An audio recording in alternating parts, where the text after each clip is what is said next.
และสังคมคลื่นเพื่อการศึกษาพระพุทธศาสนาและวัฒนธรรมระบบ FM 104.5 เมกะเฮิรตซ์รายการต่อไปเป็นรายการคดีโลกคดีธรรม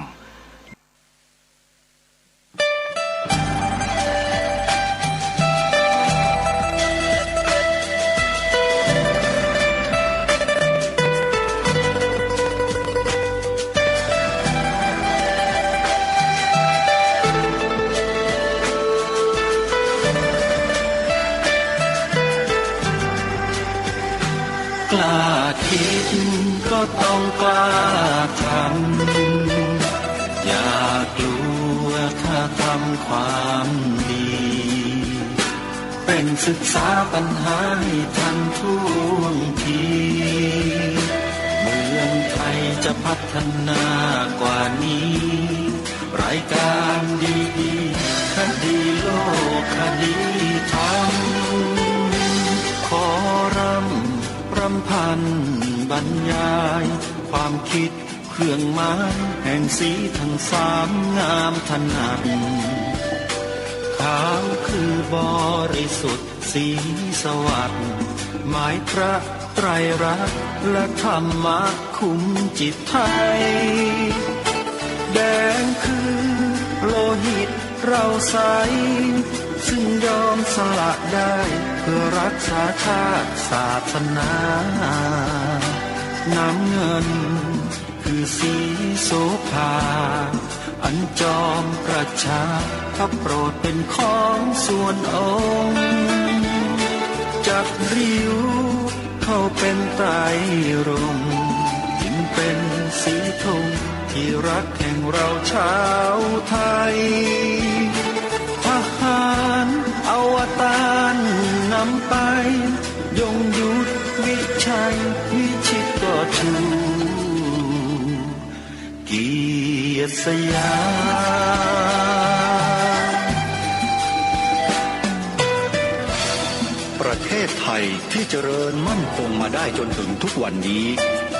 มิได้เกิดขึ้นจากความหวาดกลัวอย่างคลาดเขลา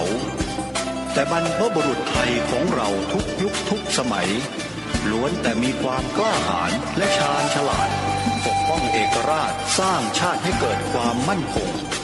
โดยมีธงแห่งพระไตรรัตน์เป็นเครื่องนำชัยจึงเป็นที่มาที่ไปของรายการคดีโลกคดีธรรมกล้าคิดก็ต้องกล้าทำอย่ากลัวถ้าทำความดีเป็นศึกษาปัญหาให้ทันท่วงทีเมืองไทยจะพัฒนากว่านี้รายการดีๆคดีโลกคดีธรรมรายการดีๆคดีโลกคดีธรรม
อังคารที่19เมษายนพระพุทธศักราช2565 รายการคดีโลกคดีธรรมมาพบกับท่านผู้ฟังเป็นปกติทุกวันจันทร์ถึงวันศุกร์และวันเสาร์อาทิตย์ทางสถานีวิทยุแห่งนี้ท่านสามารถดาวน์โหลดแอปพลิเคชันวิทยุพุทธศาสนาทั่วไทยซึ่งเป็นแอปพลิเคชันที่รวบรวมสถานีวิทยุพระพุทธศาสนาแห่งชาติจำนวน38คลื่นวิทยุทั่วไทยมาไว้ในที่เดียวกันเพื่ออำนวยความสะดวกให้กับสาธุชนที่สนใจ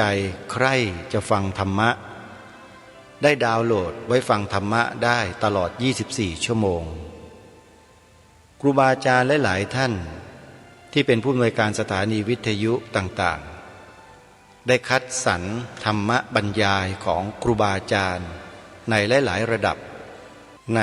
หลายๆสำนักที่มีอยู่ในเมืองไทยของเราที่เป็นที่นิยมชมชอบมาเปิดออกอากาศให้พวกเราได้ฟังกันตลอด24ชั่วโมงนี่คือธรรมบรรณาการที่ศาสนาพุทธโดยพระภิกษุสงฆ์ที่ทำงานเผยแผ่พระพุทธศาสนาอยู่ทั่วประเทศร่วมกันจัดทำให้กับญาติโยมโดยเฉพาะถ้าหากใครดาวน์โหลดแล้วบอกให้ผู้อื่นดาวน์โหลดตามผู้ที่บอกนั่นแหละได้บุญมากๆเลยโยมเพราะจะเป็นประโยชน์แก่ผู้อื่นอย่างมากทีเดียวจึงขอเรียนเชิญเจริญพรสาธุชนได้มีส่วนร่วมเผยแพร่แอปพลิเคชันนี้ด้วยกันโยมนะวิทยุพุทธศาสนาทั่วไทยวันนี้รายการคดีโลกคดีธรรมเตรียมเทปธรรมบรรยายต่อเนื่องจากเมื่อวานที่ดร.เอกอริยนิมิตเอกอมรในฐานะเป็นตัวแทนขององค์การศาสนาพุทธโลกที่เพิ่งก่อตั้งขึ้นมาใหม่ๆสดๆได้พูดถึงที่มาที่ไปขององค์การนี้ให้เราฟังกันได้อย่างชัดเจนว่ามีที่มาที่ไปอย่างไรเริ่มต้นจากจุดไหนเราฟังกันไปแล้วสำหรับวันนี้จะได้ฟังภารกิจที่ทางองค์การสภาพุทธโลกได้เริ่มต้นใน2ภารกิจหลักแรกๆที่สำคัญก็คือ1เรื่องของการสร้างเครือข่ายสื่อโทรทัศน์และวิทยุทั้งโซเชียลเน็ตเวิร์กให้เกิดมีขึ้นทั่วทั้งโลกและทั้งประเทศให้ได้โดยมีสถานีโทรทัศน์ดีทีวีเป็นแม่ข่ายในนามขององค์การศาสนาพุทธโลกและข้อที่2ก็คือการจัดตั้งสภานักกฎหมายสภานักกฎหมายประกอบด้วยทนายความ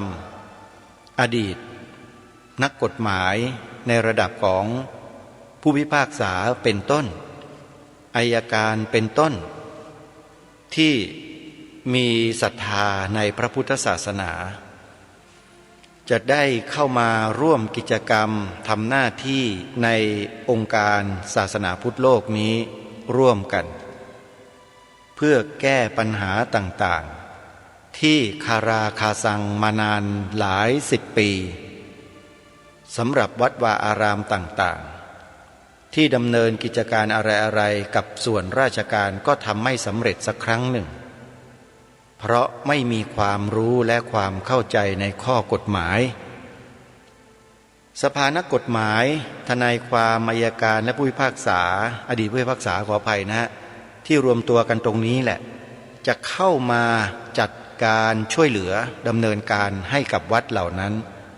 ซึ่งมีอยู่ประมาณ 20,000 กว่าวัดทั่วประเทศไทย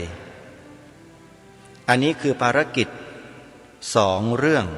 เร่งด่วนที่ทางองค์การศาสนาพุทธโลกโดยวิทยากรดร.เอกอริยนิมิตเอกอมรได้ปรารภบนเวทีเสวนาคืนวันที่13 เมษายนที่ผ่านมาถึงตรงนี้แหละเดี๋ยวเราไปติดตามรับฟังกันต่อเนื่องนะเพื่อไม่ให้เป็นการเสียเวลา ไปติดตามรับฟังพร้อมๆกันได้ณบัดนี้ และข้อที่สองประเด็นสำคัญมาก คือ ก็คือเราได้ตั้งสภานะครับกฎหมายนักกฎหมายนะครับสภาทนายความอัยการผู้พิพากษาแห่งชาวพุทธแห่งประเทศไทยขึ้นในองค์การของศาสนาพุทธโลก ซึ่งปัจจุบันนี้เราก็ได้มีนะครับนักกฎหมายหลายท่านนะครับที่เข้ามานะครับบางท่านก็ไม่อยากเปิดเผยตัว เป็นจิตอาสา เป็นจิตอาสาใช่ แต่คนที่เปิดเผยตัวได้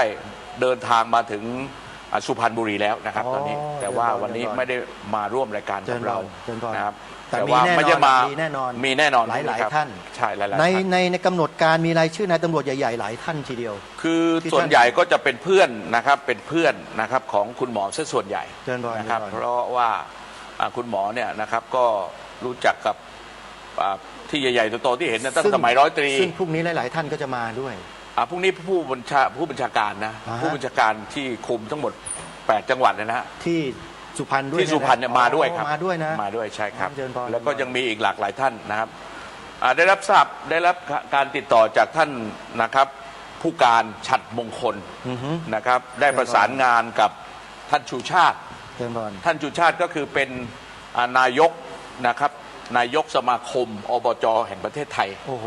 นะครับ ทั้ ซึ่ง ประเทศ ซึ่ง ลย ท่านเองก็คาดว่าจะมาด้วยนะค เชิ รับ ญพรเชิญพร ได้ประสานงานเรียบร้อย อันนี้ก็ท่านได้โทรมาคุยกับผมโดยตรง เชิญพร ได้รับการประสานจากท่านผอดีทีวีท่านพระอาจารย์มหาดรประโมท เพ นะ ราะ ครั นั้ บ นที่ท่านอาจารย์ดรพระมหาปราโมทย์พูดถึงเรื่องของสื่อ อัน ค นี้ รับ ชัดเจน คือตอนนี้ท่านเองก็ได้จับมือกับหมอว่าท่านเองก็เป็นกำลังใจให้หมอ โดยการที่จะเป็นสื่อเผยแพร่ส่งเสริม อ่า ในการที่จะทำให้องค์การศาสนาพุทธโลก เชิญพร นะครับได้กระจรกระจายไปทั่วโลก เชิญพร เพราะว่าสื่อทีวีดีทีวีที่ทำมาโดยตรงก็คือเป็นสื่อทีวีพระพุทธศาสนาโดยเป็นธรรมาธิปไตยอยู่แล้ว ถูกต้อง นะครับ ดังนั้นการเกิดองค์การศาสนาพุทธโลกเป็นการสอดคล้องกันโดยที่ไม่ได้คุยกันมาก่อน ลง นะครับ ตัวกันพอดี ลงตัวพอดีครับ โอ้โหเป็น ดังนั้นไม่ต้องไปตั้งหาที่ไหนแล้วครับ เชิญพร โดยเฉพาะอย่างยิ่งท่านเจ้าคุณโชว์ เชิญพร ซึ่งท่านเองก็เป็นตำแหน่งผอเผยแพร่ส่งเสริมพระพุทธศาสนาและบริการสังคม ตรงโดยตรง อันนี้ก็โดยตรงนะครับ เชิญพรเชิญพร แล้วยกไปถึงท่านพระเดชพระคุณท่านเจ้าคุณอาจารย์เรา ก็คือท่านเจ้าคุณนะครับพระพรหมบัณฑิต ซึ่งก็ได้รับการแต่งตั้งจากพระบาทสมเด็จพระเจ้าอยู่หัวโดยตรง ก็เป็นประธาน สื่อ เผยแพร่ เผยแผ่ศาสนา พระพุทธศาสนาโดยตรง เพราะฉะนั้น ของคณะ วันนี้เราในฐานะเป็นองค์การศาสนาพุทธโลกที่ทำหน้าที่โดยนะครับสองบริษัท เชิญพรเชิญพร สองบริษัทที่พูดนี่หมายถึงเป็นพุทธบริษัทที่ 3 และที่ เชิญพร 4 ที่เจ้าพระคุณสมเด็จ ซึ่งเป็นคนสุพรรณก็คือสมเด็จนะครับ พระพุทธ ประยุทธ์ประยุทธ์โต พุทธโฆษาจารย์ พระครูสอาจารย์ท่านกล่าวไว้ว่าพระภิกษุสงฆ์เพลียงพล้ำเสียแล้ว ฮะ ที่ยังเหลืออยู่เนี่ยก็คือที่จะดูแลพระพุทธศาสนา สองบริษัท สองบริษัทก็คือ อุบาสก อุบาสก อุบาสิกา อุบาสิกาวงเล็บต้องเป็นผู้กล้า นี่นั่ง ที่นั่งอยู่นี่ผู้กล้าหมด ทั้ง นะครับ นั้นน่ะ เนี่ยผู้กล้าทั้งนั้น เป็น ครับ ตัวแทน วงเล็บต้องเสียสละ และ ด้วย และที่ชมอยู่ และที่ชมอยู่ทั้งโลกทั้งโลกครับผม เพราะดีทีวีเราไปทั่วโลกจริง ไปทั่วโลกครับ ไปทั่วโลกจริง แล้ววันนี้ประกาศบอกเลยพระอาจารย์ ว่า เรารับสมาชิกนะครับ องค์การศาสนาพุทธโล พุทธโล ก ก ที่แสดงตัวตนเป็นพุทธมามกะชัด ทำยัง ชัด ไง เจน ทำยังไงจะรับสมัครยังไงหรือยังไง รับสมัครของเรานี่จะมีเป็นบัตรนะครับ อ๋อ ประจำตัวเลย เชิญพรเชิญพร และควบคู่กับการเป็นผู้สื่อข่าวนะครับของดีทีวีไปด้วย อ๋อ โดยลายเซ็นของท่านผอ ม นะพระอาจารย์ดรมหาประโมทเป็นผอดีทีวีเลยนะครับ เชิญพร ควบคู่กันเพราะว่าอะไร เชิญพร เพราะว่าการทำงานเนี่ยถ้าเป็นผู้สื่อข่าว เชิญพร เพราะฉะนั้นการทำหน้าที่ก็คือกฎหมายจะคุ้มครอง ม นะครับเวลาแจ้งข่าวถ้าเกิดว่าไปพูดโดยที่ไม่มีหลักการหรือไม่ได้อบรมเข้าคอร์สการพูดเดี๋ยวนี้กฎหมายแรง เชิญพร นะครับการออกสื่อตอนนี้นะครับไม่ว่าจะพูดสื่อหรือไม่ก็จะลงไลน์ไปเนี่ยนะครับพระอาจารย์ เชิญพร เขาบันทึกเราเรียบร้อยครับอาจารย์ อ๋อ เพราะฉะนั้นกฎหมายนะครับก็คือจะสามารถย้อนหลังนะครับหรือดูนะครับไลน์เราได้ หรือดูเฟซดูอะไรเราได้หมดนะครับเพราะฉะนั้นสิ่งที่จำเป็นมากที่สุดตอนนี้ก็คือประกาศบอกเลยพระอาจารย์ครับ เชิญพร ให้พุทธศาสนิกชนโดยเฉพาะเยาวชน เชิญพร นะครับอย่างน้องเบสเนี่ยอายุ 17 ปีเอง อืม นะครับ ก็สามารถที่จะเป็นผู้สื่อข่าวดีๆทีวีควบคู่ โอ้นี่ได้ การ เลย ทำงาน เป็นได้เลย ไปกับองค์การศาสนาพุทธโลก อืม โดยสอดคล้องโดยไม่ได้ประชุมกันเลยครับ เชิญพรเชิญพรเพราะว่าท่านพระอาจารย์ดรปราโมทท่านมาบอกไว้ที่วัดเนี่ยก่อนที่เราจะมาวันนี้นะครับ ก็คือเมื่อวันที่ 10 ครับ นะครับมาประชุมกันเสร็จแล้วท่านบอกว่าต่อไปนี้นะครับองค์การขออนุญาตรับนะครับงานเกี่ยวกับเรื่องการหาบุคคลนะครับที่จะมาเป็นผู้สื่อข่าวดีทีวีให้มากขึ้นนะครับอาจจะทุกจังหวัด เชิญพร เพราะฉะนั้นถ้าเกิดว่าสื่อมีทั่วทุกจังหวัดทุกวัดก็จะเป็นประโยชน์ต่อวัด ทุกหมู่บ้าน ทุกหมู่บ้านเลยครับทุกหมู่บ้านเลยครับ ปูพรมทั้งประเท ปู ศ พรมทั้งประเทศครับ ยิ่งดี อันนี้เป็นเรื่องที่คุณหมอนะครับในแพทย์สำเร็จท่านมีเจตนารมณ์แน่วแน่ เชิญพร ว่าอยากจะทำให้องค์กรเนี่ยนะครับองค์การศาสนาพุทธโลกเนี่ยโดยเฉพาะพี่น้องประชาชนชาวพุทธบริษัททั้งโลกนะครับมีบัตรนะครับองค์กร องค์การศาสนาพุทธโลก โดยแสดงเจตนารมณ์ว่าเราเป็นชาวพุทธหรือเป็นพุทธมามกะเหมือนกับที่พระองค์ท่านนะครับทำเป็นตัวอย่าง หมายถึงในหลวงของเราทำเป็นตัวอย่างนะครับต้องประกาศชัดเจนแต่ของเรานี่มีบัตรเลยครับ เชิญพร จะได้รู้ว่าวันนี้บัตรของเราต่อไปเนี่ยเราจะคิดกันอย่างนี้นะครับอาจารย์ปกติคนที่เข้ามาวัดเนี่ยนะครับจะต้องพกบัตรต่อไปเนี่ยนะครับเหตุผลเพราะอะไรเพราะวัดตอนนี้คือความปลอดภัยมีน้อยเวลาใครไปใครมาเนี่ยนะครับไปทุบพระฆ่าพระนะครับหรือทำร้ายพระอย่างนี้ก็มี เพราะฉะนั้นจะมีญาติโยมมาคอยปกป้องพระอยู่ตลอดเวลาเนี่ยก็ลำบาก เชิญพร ดังนั้นเราจะแสดงตัวตนชัดว่าเนี่ยนะเป็นลูกศิษย์ของหลวงพ่อนะ เชิญพร เวลาเข้ามาวัดก็จะนิยมลักษณะให้ใส่ชุดขาวมานะครับมาวัดก็ให้รู้ว่าใส่ชุดขาว เชิญพร นะประมาณนี้ อันนี้เป็นรายละเอียด เป็นรายละเอียดใช่ ที่ เป็นรายละเอียดใช่ ได้จัดทำกันต่อไป ก็เป็นความคิดนะครับ เชิญพร ในการที่คุณหมออยากจะทำแบบนี้นะครับ เพราะว่าถ้าจะพูดพาดพิงไปในสิ่งที่เป็นคุณงามความดีของวัดธรรมกายสักนิดหนึ่งซึ่งเป็นสถาบันเนาะ อ้าวพูดสิไม่พูดได้ยังไงอ่ะ พูดได้เนาะ พูดสิเขาธรรม บาง กาย คนก็บอก ทำความ ธรรม ดี กายเอ้ยเอกไม่กลัวเหรอเอาเป็นงี้อีกนะ เขาไม่ได้ไปฆ่าตำรวจฆ่า ถูก ทหาร ต้อง นี่ นะครับอาจารย์ ธรรมกายเขาทำความดีเนี่ย ธรรมกายนี่เขาทำดีที่สุด เอาเชิญพร เวลาเข้าไปวัดเนี่ยขาวสะอาด ระเบียบ สวยเล วินั ย ย ระเบียบวินัย เป๊ะ เป๊ะเลย มันต้องอย่างนั้น ต้องอย่างนั้นครับ และสำคัญที่สุดองค์การศาสนาพุทธโลกต้องเข้าไปช่วยดูแล เชิญพร อันนี้ต้องพูดไว้ก่อนเลยนะครับ เชิญ ว่า พร องค์การของเราเนี่ยก็คือต้องดูแลส่งเสริมพัฒนานะครับ ขออนุญาตนี่พูดถึงธรรมกาย ครับ ในนามพิธีกรนะขออนุญาตเลยนะบอกกับท่านผู้ชมนิดหนึ่งว่า ใครที่เกลียดธรรมกายอ่ะแล้วมีความรู้สึกปฏิฆะต่อธรรมกายเนี่ยนะโยมคิดสมัยนะอาตมาพูดนะคิดสมัย ปัญหาบ้านเมืองเราที่เกิดขึ้นเนี่ยไม่ใช่ธรรมกายนะแต่เป็นกลุ่มคนที่เลวร้ายยิ่งกว่าธรรมกายหลายร้อยเท่าฆ่าชาวพุทธตายฆ่าพระตายฆ่าเจ้าหน้าที่ตายเป็นหมื่นศพแล้วนะแล้วคุณมองธรรมกายเป็นโจรเหรอถามคนไทยเราเนี่ยคนพุทธเราเนี่ยอาตมานี่ไม่ได้ว่าไม่ได้อะไรทั้งนั้นนะใครจะคิดยังไงแต่พูดให้ฟังถึงความเป็นจริงว่าคนที่เราควรจะปฏิฆะด้วย ไม่ใช่พระสงฆ์ไม่ใช่ชาวพุทธอย่างธรรมกายแต่ควรจะเป็นโจรที่ทำลายชีวิตมนุษย์ทำลายประเทศไทยทำลายสถาบันของชาติใช่ไหมโยมเอก ถูกต้องเลยพระอาจารย์ ใช่ไหมโยมทุกท่านสาธุสิ สาธุ อาตมาไม่รู้จักธรรมกายอ่ะแต่เนื้อหาสาระกิจกรรมต่างๆ ที่ทำก็คือวัดหนึ่งฮะในพุทธศาสนาเพราะนั้นที่องค์การศาสนาพุทธโลกพูดถึงเนี่ย อาจารย์ อาตมาจึงขออนุญาตนิดเดียวเท่านั้นเอง พระอาจารย์ ถ้าจะ ครับ ถามเนี่ยถามพวกเราทุกคนว่าถ้าจะให้เลือกส่งเสริมระหว่างวัดธรรมกายกับโจรที่ฆ่าชาวพุทธตายอยู่แถวภาคใต้เนี่ยคุณจะเลือกใคร จริงไหม ธรรมกายครับ ส่งเสริมใคร ไม่ส่งเสริมชาวพุทธด้วยกันจะไปส่งเสริมใครที่ไหนจริงไหมฮะอันนี้พูดด้วยหลักการและเหตุผลเพราะนั้นการที่ใครปฏิฆะอยู่เอาออกเธอโยมออกจากจิตแล้วมาช่วยกันส่งเสริมนี่องค์การนี้จะเป็นผู้นำเชิญโยมเอก ชัดเจนครับอาจารย์เพราะว่าเราจะต้องดูแลนะครับ ทุกภาคว งเล็บ ส่วน วงเล็บเนี่ยตอนนี้คุณหมอได้แสดงเจตนารมณ์แน่วแน่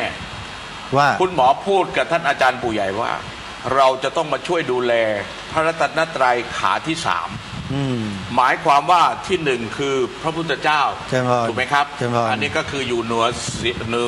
เหนือเสียนเหนือเก้าทุกคน ถูกต้อง ชาวพุทธทุกคน สองพระธรรมเนี่ยก็ต้องรักษาไว้ก็คือโดยเฉพาะเราจะยกพระไตรปิฎกนะครับให้เป็น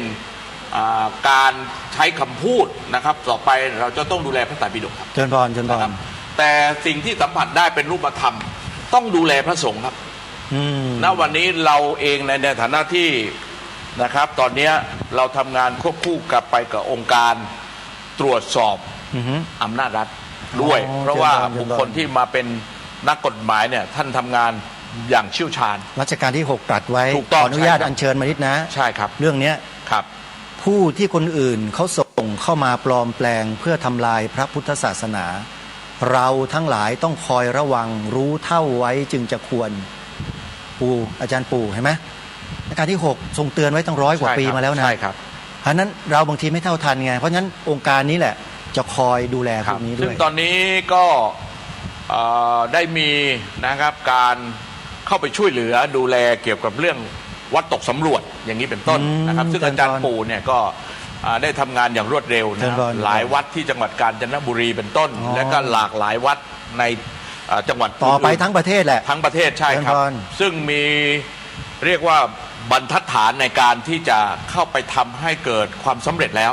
ต้องทำอย่างไร เจริญพรเจริญพร นะครับ มีแนวทาง ะมณ เรียบร้อยแล้ว มีแนวทางเรียบร้อยแล้ว เจริญพร นะครับ เจริญพร เพราะฉะนั้นวันนี้เราต้องทำหน้าที่โดยการที่มีเจ้าหน้าที่ของเราเนี่ยนะครับที่เป็นผู้เชี่ยวชาญ เจริญพร อย่าง เจริญพร ที่อาจารย์ปู่เนี่ยเป็นต้นแบบ เจริญพร นะครับแล้วก็มีท่านทัพพลซึ่งท่านเดินทางมาร่วมในงานทอดพระป่าซึ่งเป็นประธานฝ่ายด้านกฎหมาย หลาย ๆ ท่าน ครั นะ บ ว่างั้นเถิดนะฮะ ใช่ครับ รวมทั้งท่านนี้ด้วยเนี่ยแต่ต้องเอ่ยนามท่านหน่อย พันเอกพิเศษ ผู้ช่วยศาสตราจารย์ดรสุรินทร์จันทร์เพียร โอ้นี่เป็นพ่องานใหญ่แล้วเป็ กาญจนบุรี เป็นกาญจนบุรี ท่านเป็นประธานฝ่ายยุทธศาสตร์นะครับโดยเฉพาะอย่างยิ่งเป็นประธานที่ปรึกษาของอาจารย์บรรจบมาตลอด อ๋อ นะครับ เจริญพรเนี่ยหลาย ๆ ท่านเหล่านี้ ตั้งแต่ปี 57แล้วครับท่านอา เจ จาร ริญ ย์ พรอดีตนายกสมาคมข้าราชการบำนาญ3เหล่าทัพ ครับ แล้วก็อดีตประธานสมาคมวัฒนธรรมเศรษฐกิจไทยพม่าจังหวัดกาญจนบุรี ครับ เป็นต้น เป็นต้น และตำแหน่งท่านยาวเป็น2-3 หน้ากระดาษ ครับเป็นบุคคลต้นแบบของชาวพุทธครับ ถ้าหน่วยงานองค์กรอะไรต่างไม่ไว้วางใจคงไม่ตั้งให้ท่านเป็นตำแหน่งนี้เย โด อะ ยเฉ แยะ พาะท่านอาจารย์บรรจบไว้วางใจมาก มากเลยใช่ไหม มากๆครับ โอ้โหนี่เราคุยกันมาเนี่ยมาปล่อยหลวงพ่อนั่งเฉยๆได้ยังไงเนี่ย แล้วหลวงพ่อก็ไปฉันเพลที่ที่ หลวงพ่อ ครับ เดี๋ยวถามหลวงพ่อฟังโอโยมเอกอริยะคุยมากับผมเนี่ยหลวงพ่อช่วยแสดงความรู้สึกกับญาติโยมหน่อย เป็นยังไงหลวงพ่อ พูดเลยนะ นิมนต์เลยครับนิมนต์เลยหลวงพ่อนิมนต์เลยฮะเดี๋ยวผมจะได้อ่านรายชื่อญาติโยมที่อนุโมทนาบุญตรงนี้ครับนิมนต์ครับ ก็เรื่องทั้งหลายก็ญาติโยมก็ฟังแล้วก็เข้าใจ จากที่คุณเอกกับอาจารย์ได้พูดคุยกันนะก็ทำให้ญาติโยมได้เข้าใจถึงความเป็นมาขององค์การพระพุทธศาสนาโลก ศาสนาพุทธโลก องค์การศาสนาพุทธโลก ครับ ซึ่งก็เป็นเรื่องที่ดีเป็นการให้ความรู้ เพราะว่าพุทธเจ้าตรัสว่าต้องประชุมกันเนืองนิด เมื่อประชุมก็พร้อมเพรียงกันประชุม เมื่อเลิกประชุมก็พร้อมเพรียงกันเลิก เพราะว่าองค์การศาสนาพุทธโลกเนี่ยเหมื่อนว่าเราทำที่ประชุมกันคำที่พูดคุยกัน คือมีเรื่องปัญหาอะไรก็มาคุยกันเพื่อเข้าใจเป็นอันหนึ่งอันเดียวกัน ศาสนาเราย่อมมั่นคงได้ ที่ผ่านๆมารู้สึกว่าเราจะต่างคนต่างทำแต่ทุกคนก็ทำมาแหละแต่ว่าบางทีเราความคิดจะแตกต่างกันไปบ้าง แต่ว่าเราไม่ได้มารวมกันนะเพราะฉะนั้นเมื่อมีองค์การศาสนาพุทธโลกเนี่ยก็ถือว่าเป็นเรื่องที่น่ายินดี เพราะว่าชาวพุทธทุกคนควรจะมาศึกษามาทำความเข้าใจ แล้วก็มาสมัครเป็นสมาชิก ครับ องค์การพุทธศาสนาโลก ไม่ควรจะปล่อยท่านทำก็ทำไป ส่วนเราก็อยู่เฉยๆถ้าเราคิดอย่างนั้นก็งานก็คงจะมั่นคงไม่มากนะครับ แต่ถ้าจะพุทธเราทั้งหมดรวมกัน เราก็สามารถทำความมั่นคงให้กับพระพุทธศาสนาได้ โดยเฉพาะพระพุทธศาสนาของเรานะคือปล่อยเราจะสอนให้ปล่อยวางรู้สึกเมตตาเอื้อเฟื้ออารี การเอื้อเฟื้อเผื่อแผ่เอื้ออารีนั้นบางคราวมีภัย การที่มีภัยเราก็ต้องรู้จักเอื้อเฟื้อรู้จักเผื่อแผ่เหมือนกัน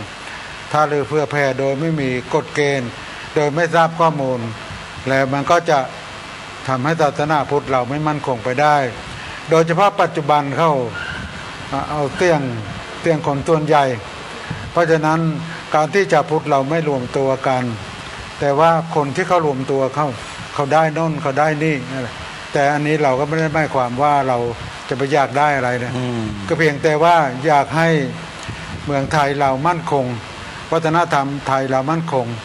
โดยเฉพาะปัจจุบันเนี่ยจากการที่เราไม่ได้พูดไม่ได้คุยกันนะพื้นฐานวัฒนธรรมเราจะไม่มีเอาอย่างเช่นปัจจุบันหลักสูตรศีลธรรมหลักสูตรพุทธศาสนาหน้าที่พลเมืองเราค่อยๆออกไปค่อยๆออกไปปัจจุบันเด็กรุ่นใหม่เราจะไม่รู้อะไรแล้วนะแล้วก็อีกหลายๆในปัจจุบันหลักสูตรศีลธรรมหลักสูตรพระพุทธศาสนา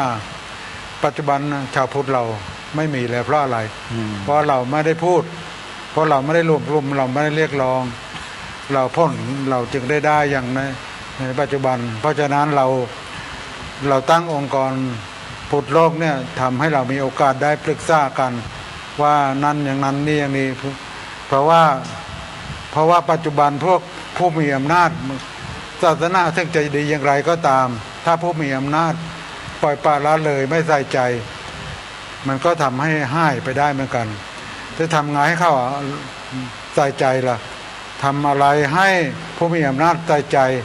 ห่วงใหญ่เรื่องพุทธศาสนาก็คือนี่แหละองค์การพุทธศาสนาโลกเนี่ยเราออกมาพูดออกมารวมกลุ่มกันให้คุณทำอย่างนี้แบบพม่านะทำไมพอพม่าเป็นเสรีประชาธิปไตยมีองค์กรต่างประเทศเข้ามาเสนอเลยขอให้ตั้งนั่นให้ตั้งนี่OECอะไรนั่นเนี่ยแต่ว่าชาวพุทธพม่าเขาฉลาดเขารู้เขาก็ออกมาคานรัฐบาลบอกว่าทำอย่างนี้ไม่ได้ผลที่สุดรัฐบาลก็ต้องยอมนะต้องยอมทำอันนี้ก็เพราะปัจจุบันใครที่จะมาทำลายพุทธศาสนาในพม่าเนี่ยต้องถอยไปเพราะฉะนั้นชาวพุทธเราถึงแม้ว่าจะมาเริ่มตอนนี้ก็ไม่สายเกินไปก็ขอให้เราได้ตั้งใจจริงอย่างที่คุณตะทอนพูดกันเมื่อกี้นะตั้งใจจริงไม่ทำแบบอะไรก็คือสามัคคีกันนะอาจจะมีเรื่องขัดแย้งเห็นกันต่างกันบ้างกันเราก็ค่อยพูดค่อยทำความเข้าใจครับผมใช่จึงจะทำให้สถาบันเรามั่นคงได้แล้วก็ปัจจุบันนี้เราจะเห็นว่าเราก็บ่นว่าซ่อทำไมไม่ช่วยพุทธศาสนาทำไมช่วยอย่างนั้นไม่ช่วยอย่างนี้แต่ขณะเดียวข้องศาสนาอื่นโน่นได้นี่ได้อะไรนี่นะแต่ศาสนาพุทธเราไม่มีเพราะฉะนั้นเรามาตั้งองค์กรพุทธเนี่ยเราครูให้เราเข้าใจแล้วเราต่อรองนักการเมืองอย่างไรเราจะควรทำอย่างไรอันนี้แหละจะเป็นส่วนหนึ่งที่น่าจะได้เพราะว่าต่อนะชาวพุทธเราเนี่ยมีจิตใจโน้มเอียงอยู่แล้วแต่ว่าบางทีเขาไม่รู้เขาไม่เข้าใจเขาก็ทำตามคนที่มาเอาใจเขาว่างได้คะแนนหรืออาจจะมีผลประโยชน์ด้วยอมิตรอะไรเราก็ไม่รู้นะครับเพราะฉะนั้นปัจจุบันเนี่ยเราจะให้ได้ยินข่าวอนุมัติให้ธนาคารนั้นธนาคารนี้เป็นหมื่นล้านเป็นแสนล้านนะแต่ว่าชาวพุทธทำไมไม่ได้นะอันนี้ก็ไม่ได้หมายความว่าเราจะเห็นแก่ตัวนะแต่ว่าเราต้องดูตามความเป็นจริงต้องรักษาพื้นฐานประเพณีวัฒนธรรมไทยนะมีหลายอย่างที่มาทำให้เราต้องสูญเสียความเป็นธรรมสูญเสียอะไรหลายๆอย่างเช่นแม้แต่สิ่งบางอย่างที่เราจะทำได้เราก็ไม่ทำกันอย่างเช่นครับมันไม่ได้ว่าเรานะแต่ว่าอยากจะบอกให้เรารู้ว่าอย่างเช่นปัจจุบันเนี่ยเข้ามีนโยบายให้ชาวพุทธเราเสียภาษีให้คนต่างศาสนานะครับด้วยการติดตราฮาลาลด้วยความที่เราอยากได้อยากโลภก็ล่องเชื่อเข้าไปติดตราฮาลาลเสียภาษีให้เข้าเนี่ยปีหนึ่งเนี่ยก็เข้าวิเคราะห์กันแล้วว่าถึง300,000 ล้านโอ้โห300,000 ล้านนี่มากขนาดไหนอาจารย์เยอะมากครับแล้วเข้าวิเคราะห์กันโดยปัจจุบันนี้ก็มีการสืบมีการวิเคราะห์กันไล่ๆเรื่องซึ่งเป็นเรื่องที่ถ้าเราปล่อยไว้ประเทศไทยจะศาสนาพุทธเราจะต้นตะไลก็ได้ ครับ เพราะฉะนั้นเราต้องเรียนต้องรู้ เพราะฉะนั้นองค์กรเนี้ก็มีโอกาสได้พบพูดคุยกันวันนั้นที่อาตมาไปประชุมที่ตึก ที่องค์การฮะที่ตึกองค์การครับตึก ที่ตึก AEC คลองลำสาลี ครับครับ บางกะปิ เป็นยังไง กรุงเทพ เข้าไปก็เลย เป็นไง เลยไปเริ่มเพราะว่าเรามันติดเรื่องนี้อยู่ ครับครับครับ ยังไม่มีใครพูดเรื่องนี้เลยเราก็ไปใส่เขาเลย อืมครับ ใส่เข้าเลย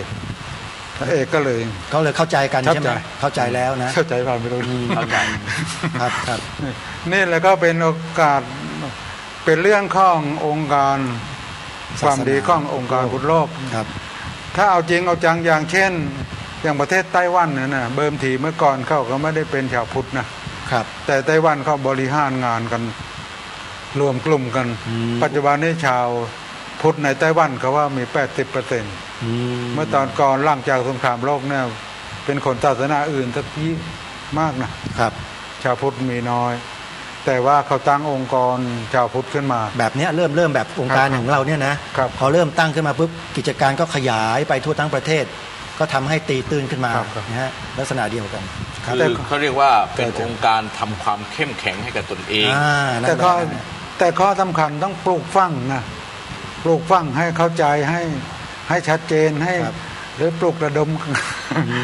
อาจจะเป็นลักษณะนั้น ให้ เพื่อ ข้อ เข้าใจ มูลให้ความรู้ ครับให้ความรู้ กับประชาชน สามัคคี สามัคคี ให้กันเหนียวแน่น เดินบอลเดินบอลนะ พูดถึงเรื่องรวมกลุ่มนี้ก็ผมเนี่ยได้เคยไปพม่าครั้ง เป็นยังไงก็ ไปเข้าเชิญองค์กรพุทธ ครับ หลายประเทศไปประชุมกัน ครับ พอดีตอนนั้นเขาแจ้งมาที่วัดธรรมกาย ครับ วัดธรรมกายเขาก็พอรู้ว่าเราทำงานอะไรอยู่ ครับ เขาก็เลยเสนอให้วัดตำชุกไปแทน โอ้ครับ แทนต้อง โอ้ แท ครับ น ครับครับ ผมก็มีโอปายเข้าก็ให้เตรียมเรื่องพูดมันนะว่าจะพูดเรื่องอะไร ครับ ผมก็กฎหมายให้โอกาสกฎหมายกับตอนปัจจุบันนี้จะแก้ไขลำบากแล้ว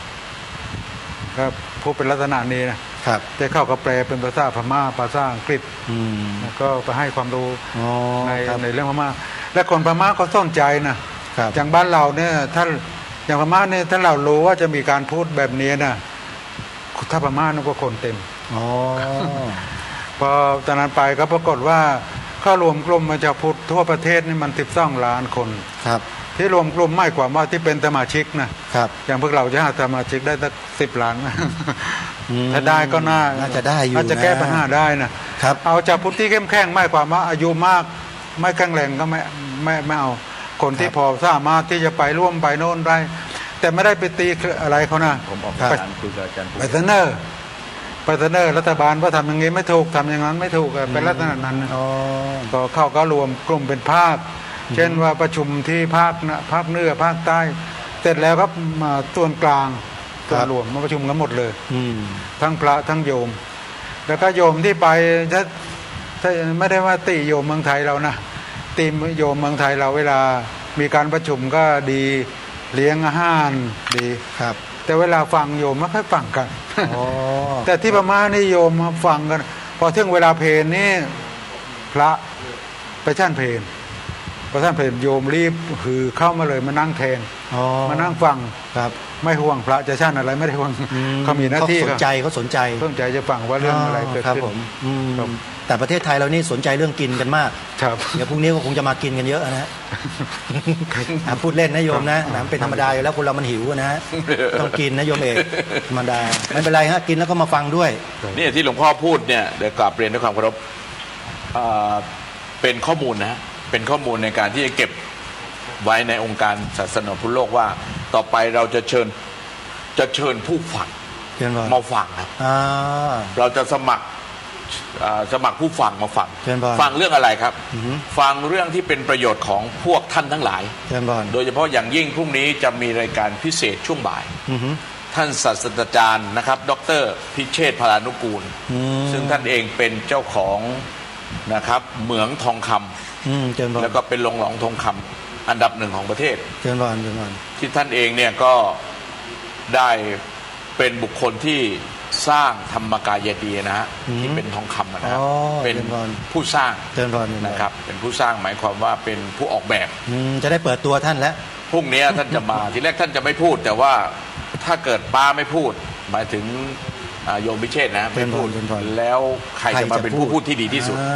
เพราะท่านเป็นนักวิทยาศาสตร์ แล้วก็ท่านเป็นต้นคิดเรื่องเกี่ยวกับเวิร์นพีชคำว่าทำให้โลกเขียวอะฮะ เชิญพรเชิญพร ที่จะเดินไปควบคู่กับองค์การศาสนาพุทธโลก โอ้พรุ่งนี้ได้ ซึ่ง เจอ ตอนนี้ท่านเองได้บริจาคต้นไม้ที่เป็นพืชสวนโลกนะครับ เชิญพร 108 ชนิด เชิญพร จำนวนล้านกว่าต้น อืม ที่จะมาปลูกนะครับ ในวัดวาต่าง เชิญพร ๆ ที่สมัครเข้ามา เชิญพร อย่างเช่นที่วัดสามชุกนี่ก็เขาเรียกว่าเป็นต้นแบบอยู่แล้วก็คือไม่ต้องสมัครก็ต้องมาปลูกอยู่แล้ว เอางี้โยม พราะว่า เอกเดี๋ยวเรื่องรายละเอียดพวกนี้เดี๋ยวให้พรุ่งนี้ให้ท่าน ใช่ พูด พรุ่งนี้ครับพรุ่งนี้ ตอนนี้เวลาเราเหลืออีกประมาณสัก10 นาทีจะถึง2 ทุ่ม ครับ ก็ขอบอกกับท่านผู้ชมก่อนนะว่า พอถึงเวลา2 ทุ่มเนี่ยเดี๋ยวเราจะพักเบรกกันสักครู่หนึ่งเพื่อที่จะเปลี่ยนวิทยากรโยมเอกวิทยายังอยู่ ครับ แต่จะให้หลวงพ่อเนี่ยพักในช่วง2 ทุ่ม ครับ และจะมีวิทยากรอีกท่านหนึ่งมาแทนหลวงพ่อ ครับ เป็นใครนะเดี๋ยวคอยดู ครับ ไม่ผิดหวังแน่นอน ไม่ผิดหวัง เพราะโยมเอกนี่พาดพิงหลายครั้งแล้วเนี่ย เอาพาดพิงเนี่ย ใช่ท่านเลยเขียนข้อความมาเดี๋ยวผมต้องมานั่งแล้วงั้น สงสัยผม อ่ะ ว่า เดี๋ยวต้องพบกับท่านด้วย แต่ต้องพบกับท่าน เดี๋ยว ใช่ 2 ทุ่มนะ2 ทุ่มประมาณนั้น เป็นบุคคลเป็นบุคคลและเป็นพระด้วยสำคัญมาก ใช่ ถ้าเกิด ฮะ ถ้าเกิดขาดพระรูปนี้ไม่ได้ฮะ ไม่ได้ สำคัญมาก เอ้าช่วงนี้ขออนุญาตอ่านรายชื่อญาติโยมที่บริจาคปัจจัยเข้ามาในองค์การศาสนาพุทธโลกเพื่อขับเคลื่อนกิจกรรมของชาวพุทธทั้งโลก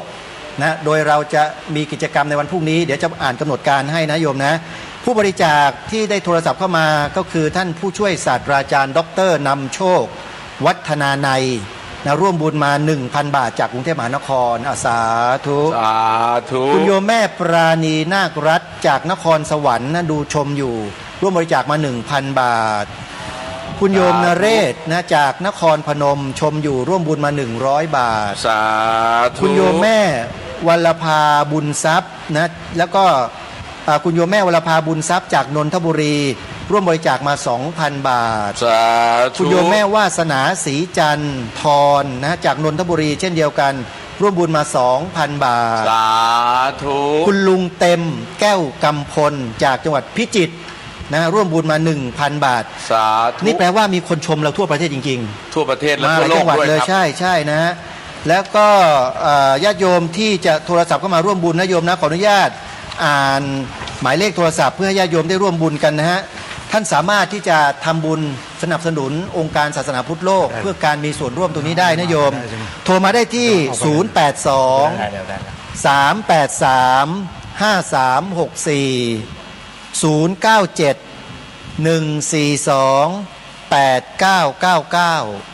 082-383-5364-097-142-8999 หรือท่านใดจะร่วมสนับสนุนโดยการโอนปัจจัยก็สามารถโอนปัจจัยเข้ามาร่วมกองทุนสนับสนุนองค์การศาสนาพุทธโลกได้ที่ธนาคารกสิกรไทย สาขาดาวคะนอง เลขบัญชี 051-827-5151 นะฮะธนาคารกสิกรไทย สาขาดาวคะนอง เลขบัญชี 051-827-5151 สำหรับญาติโยมที่อยู่ในต่างจังหวัดนั้นในวันพรุ่งนี้ญาติโยมเดินทางมาร่วมกิจกรรมไม่ได้ หรืออยู่จังหวัดไหนก็ตาม แต่ท่านเดินทางมาไม่ได้ไม่เป็นไรโยม สามารถที่จะโทรศัพท์เข้ามาร่วมบุญเช่นนี้ได้โอนปัจจัยเข้ามาร่วมบุญอย่างนี้ได้ในช่วงเวลาทำการหรือช่วงที่สะดวกแต่เดี๋ยวนี้มันมีแอปทางโทรศัพท์มือถือเขาเรียกเป็นธนาคารออนไลน์เนี่ยเราก็ทำบุญมาได้เลย เสร็จแล้วก็โทรมาแจ้งที่2หมายเลขดังกล่าวที่ขึ้นอยู่ที่หน้าจอขณะนี้นะโยมนะสำหรับกิจกรรมในวันพรุ่งนี้ขออ่านกำหนดการให้ญาติโยมได้รับทราบนะพรุ่งนี้องค์การศาสนาพุทธโลกจัดงานระดมทุนทอดพระป่าสามัคคีเพื่อให้ชาวพุทธทั้งประเทศหรือแม้แต่ทั่วโลก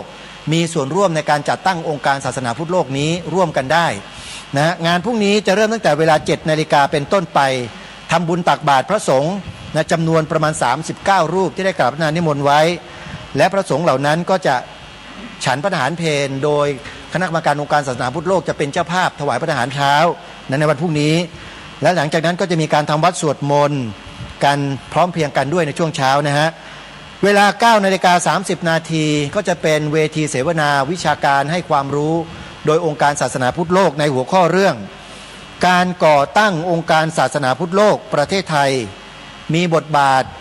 สังคมชาวพุทธโลกอย่างไรอันนี้เป็นการเสวนา รอบแรก จากนั้นช่วงเวลา 11 นาฬิกาก็จะเป็นช่วงถวายพระทหารเพลแด่พระสงฆ์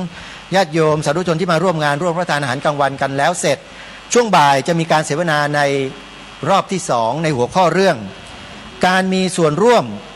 องค์การศาสนาพุทธโลกประเทศไทยได้อย่างไรนี่คือหัวข้อของการเสวนาทั้ง2เรื่องที่เราจะได้ติดตามรับชมรับฟังกันในวันพรุ่งนี้14 เมษายนกิจกรรมเราก็จะเริ่มถ่ายทอดสดกันตั้งแต่ช่วงเช้าเป็นต้นไปนะฮะและในช่วงบ่าย2 โมงนะ14 นาฬิกาเป็นต้นไปก็จะเข้าสู่พิธีการทอดผ้าป่าสามัคคี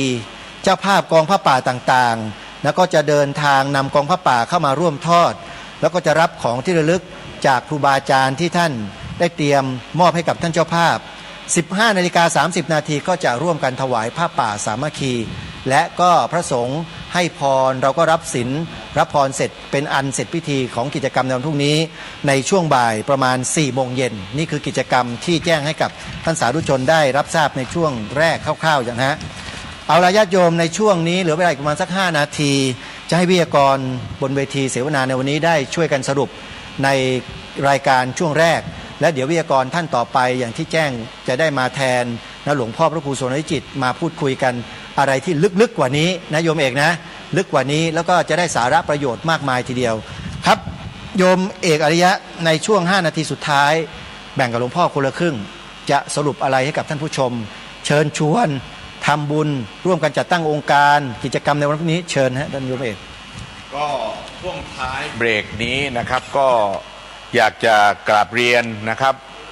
พ่อแม่พี่น้องโดยเฉพาะพุทธบริษัททั้ง4ที่เป็นฝ่ายฆราวาสญาติโยมนะครับ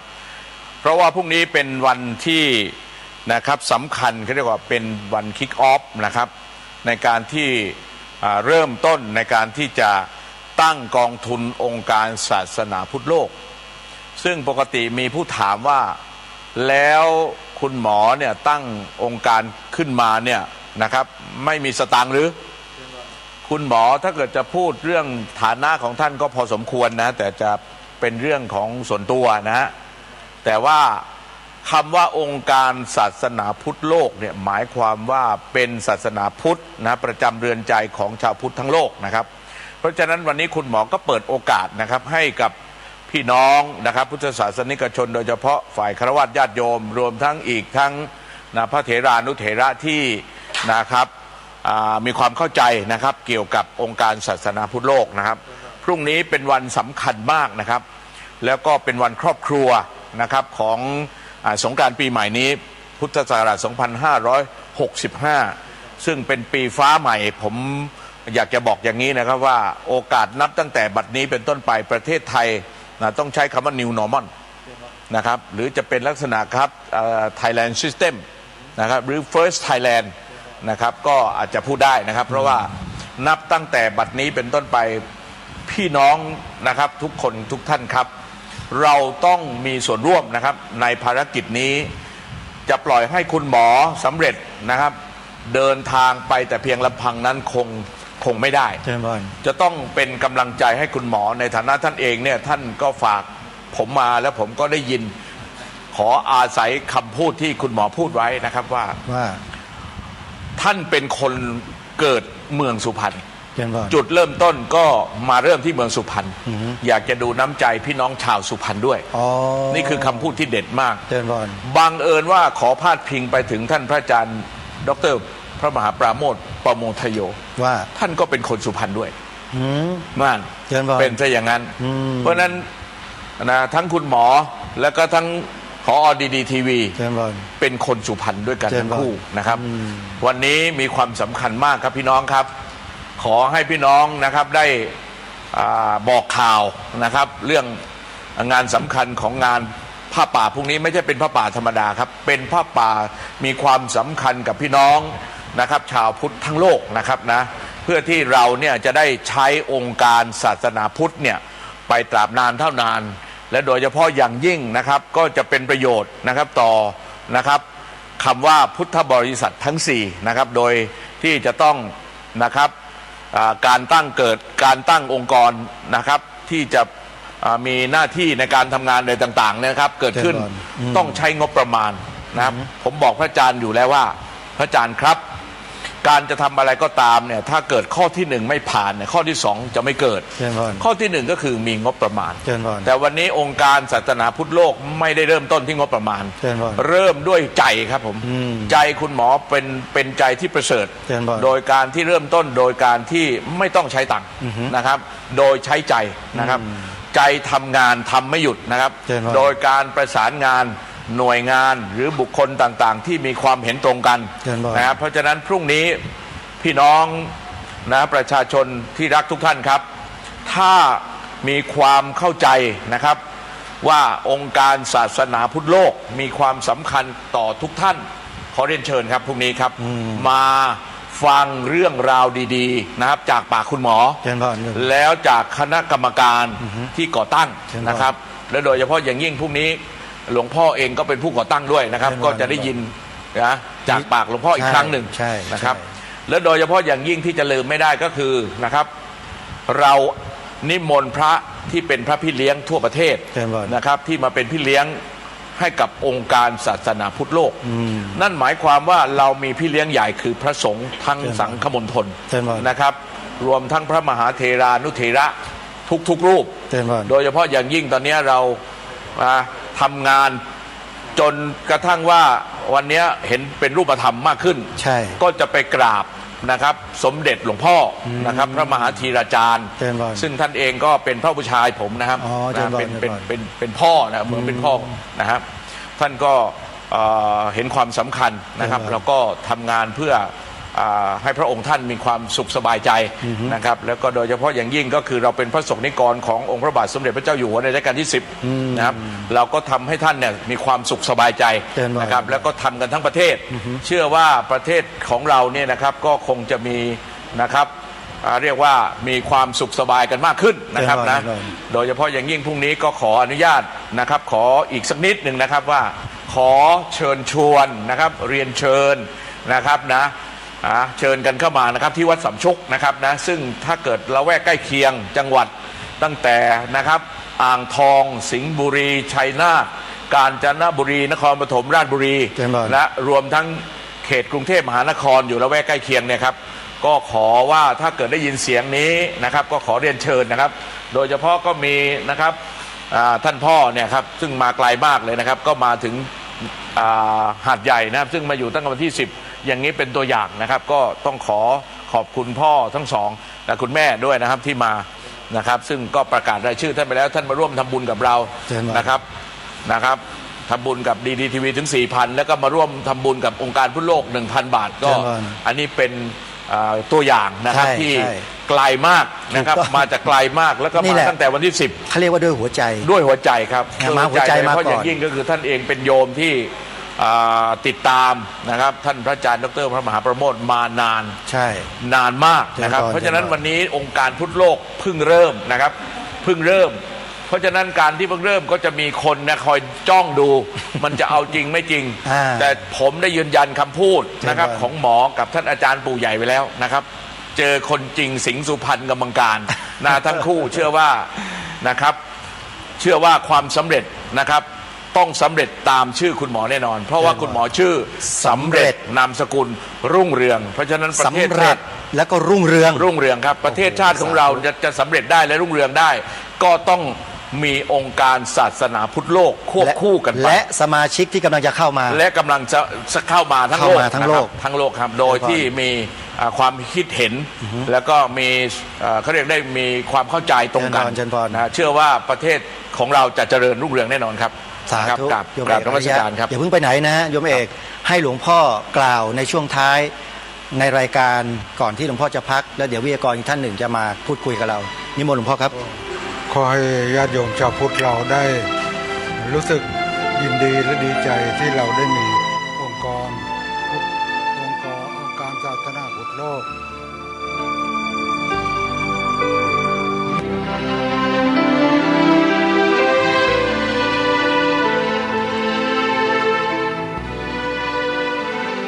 ท่านสาธุชนผู้ฟังทุกท่าน เนื่องด้วยเวลาของรายการใกล้จะหมด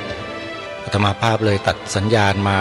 ที่ผู้ดำเนินรายการเพื่อมาสรุปในช่วงท้ายวันนี้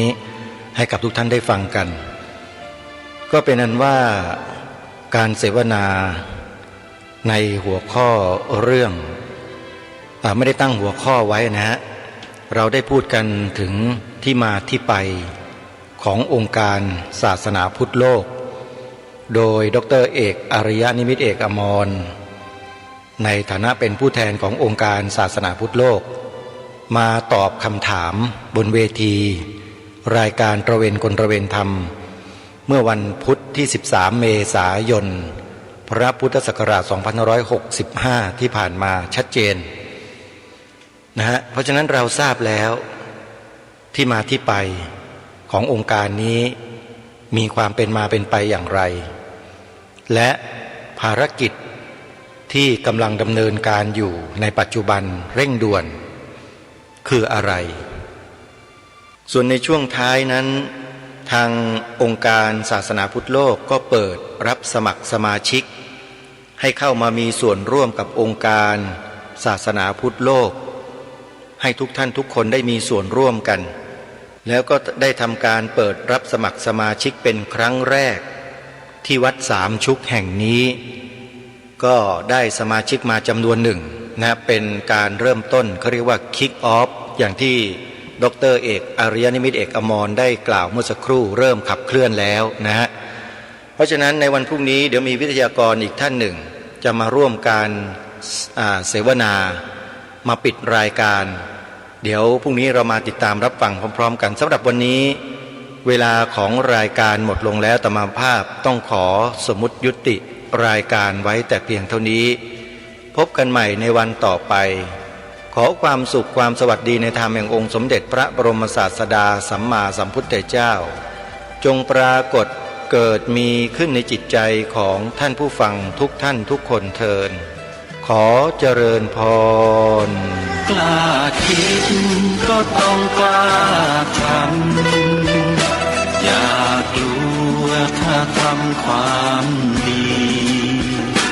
เป็นศึกษาปัญหาให้ทันท่วงทีเมืองไทยจะพัฒนากว่านี้รายการดีคดีโลกคดีธรรมขอรำพันบรรยายความคิดเครื่องหมายแห่งสีทั้งสามงามถนัด